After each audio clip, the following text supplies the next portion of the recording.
मैं आपको बता दूं कि मैं यादव हूं, लेकिन अखिलेश और लालू वाला यादव नहीं हूं। मैं भगवान कृष्ण को फॉलो करने वाला यादव हूं और मैं चाहूँगा कि यादव जो है वो पहले भगवान कृष्ण को समझे, भगवान कृष्ण को फॉलो करना सीखे, उसके बाद आगे बढ़े। इसके बचपन में ही 7 बहन भाइयों को मार दिया गया हो, फिर वो पैदा हुआ, उसने अपना जीवन राक्षसों से लड़ते हुए बिताया है ना, समाज की भलाई के लिए बिताया। उस व्यक्ति के बारे में तमाम भ्रांतियां और रसिया बनाने की कोशिश की गई है। मैं हूं सुजय पाठक और आप देख रहे हैं स्वास्तिक सहारा। इस समय हम मौजूद हैं सेक्टर 30 के इस्कॉन टेम्पल पे, जहां पे अपार श्रद्धालुओं की भीड़ देखी जाती है। श्रद्धालुओं की सुरक्षा की व्यवस्था को लेकर यहाँ तमाम पुलिस बल मौजूद है और यहाँ पे दूर दराज से आए श्रद्धालु भगवान श्री कृष्ण का दर्शन करना चाहते हैं और पालने में विराजे भगवान श्री कृष्ण को झुलाने का भी यहाँ कार्यक्रम चल रहा है। यहाँ बहुत तरह के कैंप लगे हुए हैं, शिविर लगे हुए हैं, जो लगातार श्रद्धालुओं की देख रेख कर रहे हैं। यहाँ पे हमारे मौजूद हैं कुछ लोग, मैं उनसे जानना चाहूँगा कि इस जो जन्माष्टमी है इसको लेकर उनके क्या विचार हैं और वो यहाँ पे आए हैं, क्या कहना चाहेंगे। भाई क्या नाम है आपका? मेरा नाम विद्यार्थी शिवम है।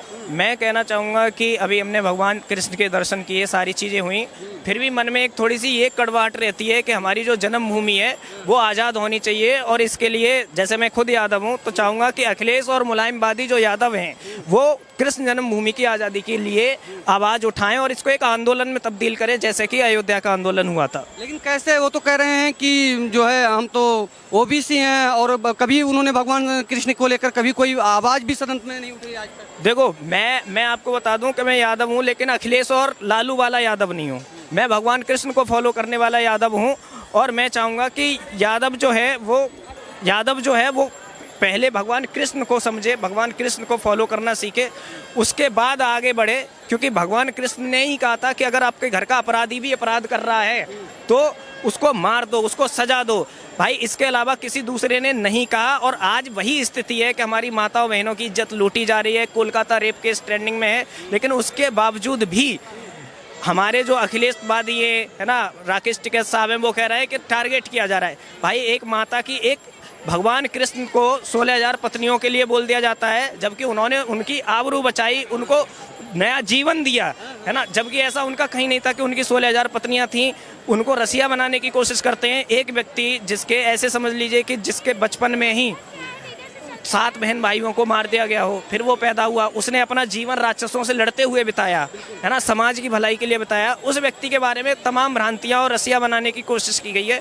मुझे इस चीज़ से सख्त नफरत है और मैं चाहता हूं, और अगर आप देखोगे ना तो महाभारत काल से लेके सन 4000 तक है ना यदुवंश चला है। जब खिलजी आया उस समय तक यदुवंशी का शासन था। लेकिन बात यह है सारी की सारी कि हमारे यादव जो हैं वो भगवान कृष्ण को पालने में बिठा के, रसिया बना के, राधा के नाम पे भजन बना के और इस तरीके की चीज़ें करके ज़्यादा खुश हैं कि भैया भगवान तो रसिया थे, है ना।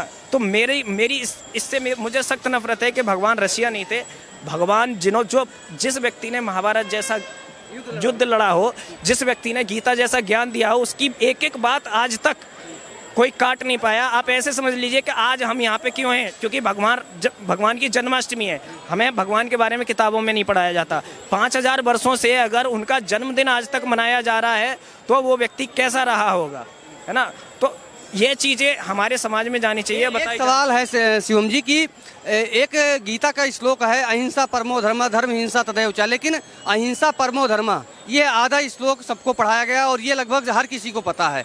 इस श्लोक से जो हिंदू समाज है या हिंदू का कितना नुकसान हुआ अब तक इस आधे श्लोक के कारण? ये पूरा का पूरा नरेटिव गढ़ा हमें नपुंसक बनाने के लिए, हिंदुओं को नपुंसक बनाने के लिए। अगर आप देखोगे तो यादव काले हो गए, माधव हो गए, जादव हो गए, ये सारे राजवंश यादव थे। चालुक्य भी यादव थे।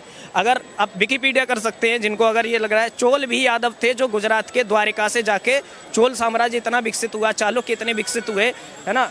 लेकिन प्रॉब्लम सारी की सारी ये है कि उनके बारे में पढ़ाया नहीं जाता है ना। तो यहाँ पे जो सारा का सारा मामला है वो सिर्फ इसी बात का है कि नरेटिव गढ़ने का। नरेटिव किस तरीके से गढ़ा गया कि अहिंसा परमो धर्मा, पूरा श्लोक नहीं बताया गया। अगर पूरा श्लोक बताया जाता कि अहिंसा परमो धर्मा, धर्म हिंसा तदैव च, यानी कि अहिंसा परम धर्म है, लेकिन हम धर्म के विनाश के लिए अगर कोई खड़ा है तो हम उसका सर्वनाश कर देंगे। जब बंगाल विभाजन हुआ और बंगाल पाकिस्तान से अलग हुआ तो वहाँ पे भुखमरी फैली हुई थी, वहाँ पे बिलियन डॉलर की जो है अनुदान इस इस्कॉन टेम्पल ने किया था।